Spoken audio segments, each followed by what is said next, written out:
তার কারণ হলো আমরা নিজেরা এখনো পর্যন্ত ঠিক হতে পারি নাই, যার কারণে আমাদের পরিণতি এই জায়গায়।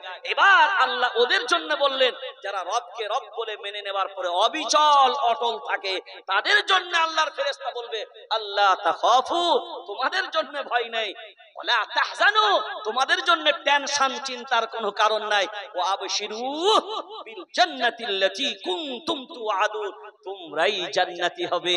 কিন্তু কারা? যারা অবিচল থাকবে তারা। আমরা অধিকাংশ বর্তমানে কি মনে হয় অবিচল আছি? সব থেকে বড় জিনিস হলো এই ওয়াকফ অ্যামেন্ডমেন্ট বিল। সবাই আপনারা কম বেশি জানেন এই ওয়াকফ অ্যামেন্ডমেন্ট বিল যেটা পাস হয়েছে না 6ই জুন থেকে, কোরবানির আগের দিন অর্থাৎ গত শুক্রবার থেকে ওয়াকফ অ্যামেন্ডমেন্ট বিলের একটা অধ্যায় চালু হয়ে গেছে। জানেন এটা? জানেন না? একটা অধ্যায় লাগু হয়ে গেছে। হয়তো আপনাদের কাছে খবর নাই, একটা অধ্যায় লাগু হয়ে গেছে 6ই জুন থেকে। সেটা হলো কি? আমরা সবাই জানি এই ওয়াকফ অ্যামেন্ডমেন্ট বিল সুপ্রিম কোর্টে রিজার্ভ হয়ে গেছে, অর্থাৎ এখনো পর্যন্ত সুপ্রিম কোর্ট রায় দেয়নি। এখন অনেক মানুষের মনে মনে হবে এই ওয়াকফ অ্যামেন্ডমেন্ট বিলটা আসলে কি, এই ওয়াকফটা কি। এর প্রথম ধাপ আমি একটা বলি, এই আইনটা যেটা পাস করেছে কোরআনের বিরুদ্ধে গেছে। বলেন কার বিরুদ্ধে? 1 নম্বরে। 2 নম্বরে হাদিসের বিরুদ্ধে গেছে। 2 নম্বরে হাদিসের বিরুদ্ধে গেছে। 3 নম্বর শরীয়তের সিদ্ধান্তের বিরুদ্ধে গেছে। 4 নম্বর ভারতবর্ষের সংবিধানের বিরুদ্ধে গেছে। ভারতবর্ষের সংবিধানের বিরুদ্ধে গেছে। এটা ভারতবর্ষের সংবিধান, হ্যাঁ, এই সংবিধানের বিরুদ্ধে গেছে। 4 নম্বর, আপনারা জানেন যে যতজন এই বিলের বিরুদ্ধে ভোট দিয়েছে পার্লামেন্টে, 232 জন এমপি এর বিরুদ্ধে ভোট দিয়েছিল। এই বিলের বিরুদ্ধে, বিলটা হলো এটা, এই বিলের বিরুদ্ধে ভোট দিয়েছে 232 জন এমপি। এদের মধ্যে 39 জন হলো মুসলমান, আর বাকি 193 জনের মতন হলো অমুসলিম। তাহলে এই বিলের বিরুদ্ধে ভোট দিয়েছে শুধু মুসলমান না, অধিকাংশ ভোট দিয়েছে অমুসলিম ভাইরা। শিখ, ইসাই, হিন্দু সব রকম মিলিয়ে আছে। এখন এই বিলের বিরোধিতা তারা করলেন কেন? তাদের করার কারণ হলো এটাই যে যেহেতু এই বিল সংবিধানের বিরুদ্ধে গেছে, যার কারণে সংবিধান আপনার সংসদের ভিতরে তারা সবাই সংবিধানের পক্ষে দাঁড়িয়ে এই বিলের বিরোধিতা করেছে। এখন আমরা বিরোধিতা করার কারণ কি? মুসলিম পার্সোনাল ল বোর্ডের কারণ কি? মুসলিম পার্সোনাল ল বোর্ড সারা ভারতবর্ষে জুড়ে এই তাহরিক, এই আন্দোলন চালিয়ে যাচ্ছে যে হার হালতে অতদিন পর্যন্ত আমরা আন্দোলন চালাবো, অতদিন পর্যন্ত আমাদের লড়াই চলবে, যতদিন পর্যন্ত এই বিল সরকার যতক্ষণ পর্যন্ত প্রত্যাহার না করবে, তুলে না নিবে, ফিরিয়ে না নিবে, ততদিন পর্যন্ত এই আন্দোলন মুসলিম পার্সোনাল ল বোর্ডের চলবে। আল্লাহর ইহসান, রাজ্যে রাজ্যে, বিভিন্ন রাজ্যে, আমাদের রাজ্যেতেও বিভিন্ন রকমের কর্মসূচি গ্রহণ করে মুসলিম পার্সোনাল ল বোর্ড একের পর এক এর বিরোধ, এর আন্দোলন করা শুরু করেছে। আল্লাহর ইহসান, আপনারা জানেন একটা জিনিস আপনাকে বুঝে নিতে হবে, সুপ্রিম কোর্টের অর্ডার না হওয়ার আগে এই আইন লাগু হয় কি করে? বুঝতে পারেন নাই? অর্থাৎ সুপ্রিম কোর্টকেও বুড়ো আঙুল দেখাচ্ছে কেন্দ্রীয় সরকার। ভারতবর্ষের 40 কোটি জনশ্রোতার এই মুসলিম সমাজ শুধু তাই নয়, সংবিধানকে ভালোবাসেন যারা, ভারতের গণতন্ত্রকে ভালোবাসে যারা, এই গণতন্ত্র পরিকাঠামোকে ধ্বংস করে দেবার চক্রান্ত চালাচ্ছে যারা, তাদের বিরুদ্ধে যদি রুখে দাঁড়াতে হয় শুধু মুসলিম সমাজের মানুষগুলোকে দাঁড়ালে হবে না।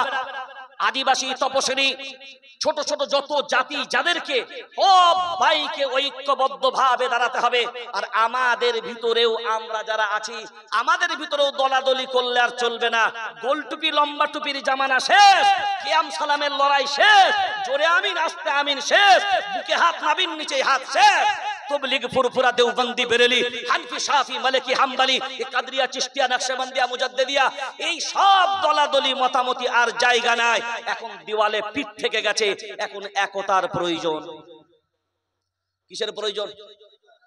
একতার প্রয়োজন। আল কুফরু মিল্লাতুন ওয়াহিদা। মায়ার নবী মদিনাওয়ালা বলেন পৃথিবীর সব বেঈমানগুলো ইউনাইটেড, অথচ আল মুমিনুনা কাল জাসাদিল ওয়াহিদ, প্রত্যেকটা মুমিন হলো একটা বডির নেই। যারা একটা বডি তারা আজকে টুকরো টুকরো হয়ে গেছে, খন্ড খন্ড হয়ে গেছে। আর সময় নেই, এবার একতার প্রয়োজন, ঐক্যের প্রয়োজন। এই একতার বন্ধনে আমরা যদি রুখে দাঁড়াতে পারি, নিশ্চয়ই আমাদের মনোবল বাড়াবে।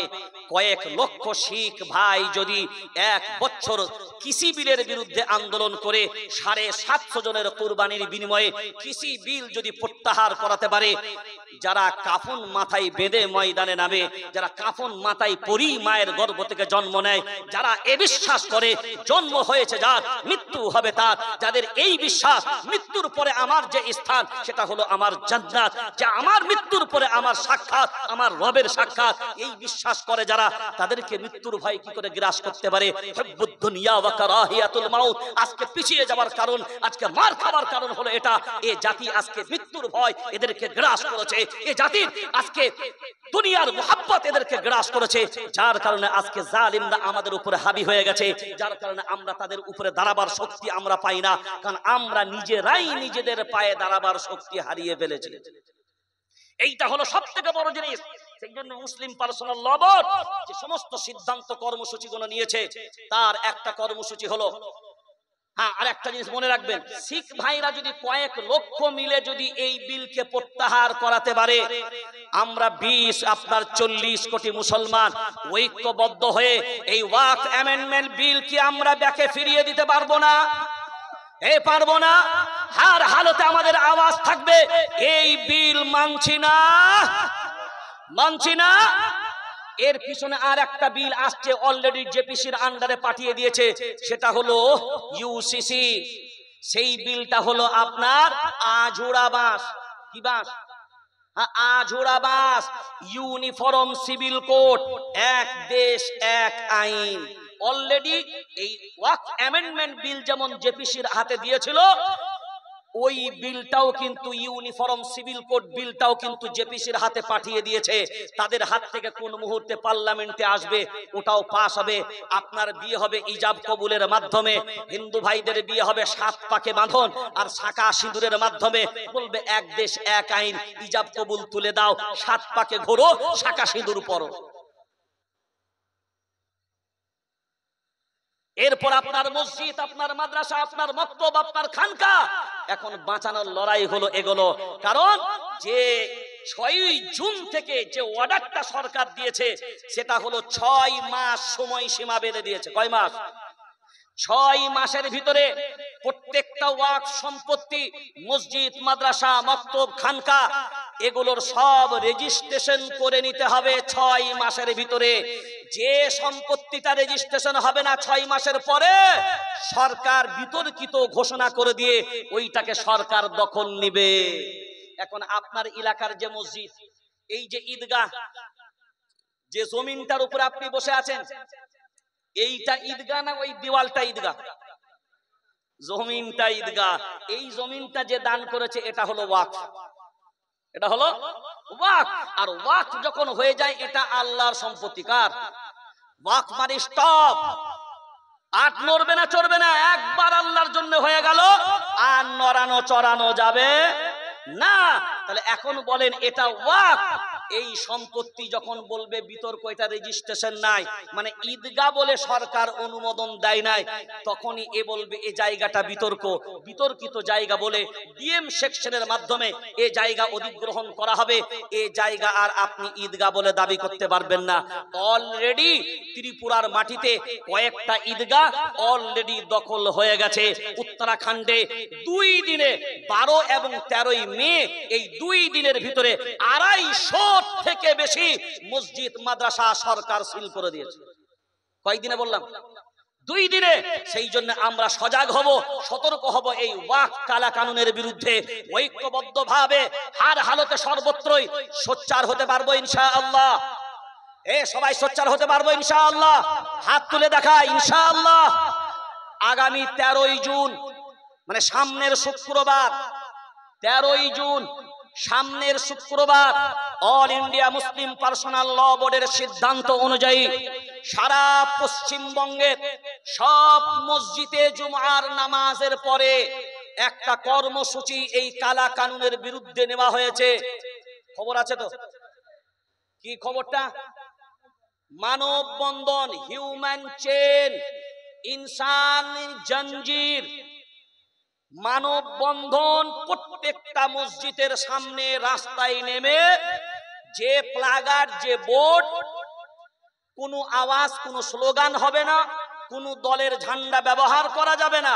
যে নির্দিষ্ট ফ্ল্যাগার, বোর্ড এবং যে প্রতিবাদের ভাষাগুলো অল ইন্ডিয়া মুসলিম পার্সোনাল ল বোর্ড দিয়েছে, সেই গুণকে গলায় ঝুলিয়ে নেবেন, রাস্তার ধারে লাইন দিয়ে দাঁড়িয়ে যাবেন, একে অন্যের হাতে হাত রেখে লম্বা নির্বিঘ্নে আধ ঘন্টা দাঁড়িয়ে থাকবেন। এলাকার যারা ইউটিউবার বা যারা অনলাইনের কাজ করে তাদেরকে দিয়ে ছবি বা ভিডিও ফুটেজ তৈরি করে আপনার এলাকার নাম সহ এইটা আমাদেরকে পাঠিয়ে দেবেন। তবে এর সহজতার জন্য আপনাদেরকে বলবো, যদি পারেন আপনারা 15 জনের মতন একটা সক্রিয় ছেলেদের টিম, যাদের ফোন নাম্বার, নাম সহ আমাদের কাছে পাঠিয়ে দেবেন। আমরা সেই গ্রুপগুলোতে আপনাদেরকে অ্যাড করলে যাতে করে এই আন্দোলনের প্রত্যেকটা আপডেট আপনারা সঠিকভাবে পেতে পারেন, সেটা আপনাদের সহজতার জন্য বললাম। যদি মনে করেন তাহলে এটা আমাদেরকে পাঠিয়ে দেবেন। আগামী শুক্রবার ইনশাআল্লাহ মুসলিম পার্সোনাল ল বোর্ডের এই আন্দোলনকে সফল করার জন্য আমরা সবাই রেডি আছি, তো থাকবো ইনশাআল্লাহ। এখানে ইমাম সাহেবও আছেন, মাওলানাও আছেন, খুব পরিচিত মানুষ, আন্দোলনী মানুষ, দীর্ঘদিন একসাথে বহু আন্দোলন করেছেন। তো আশা করব আপনাদের জজবা দেখেও আমার মনে হয়েছে নিশ্চয়ই এই আন্দোলনে আপনারা সবাই শরীক হবেন। আর অবশ্যই এর ফুটেজ অবশ্যই তুলবেন, এলাকার নাম দিয়ে এগুলোকে পাঠাবেন। আর আগামী প্রতিবাদের যে কর্মসূচিগুলো সেগুলো ইনশাআল্লাহ 13 তারিখের পর আমরা বসবো, বসার পরে ইনশাআল্লাহ আমরা ঘোষণা দেব। আসসালামু আলাইকুম ওয়া রাহমাতুল্লাহি ওয়া বারাকাতুহু। যদি বোর্ড প্লাগার না থাকে তাহলে আমার কাছ থেকে হোয়াটসঅ্যাপ নাম্বার দিয়ে কেউ বলবেন, আমরা সে সমস্ত পুরো পিডিএফ গুলো পাঠিয়ে দেবো, আপনারা এখান থেকে শুধু বের করে নেবেন।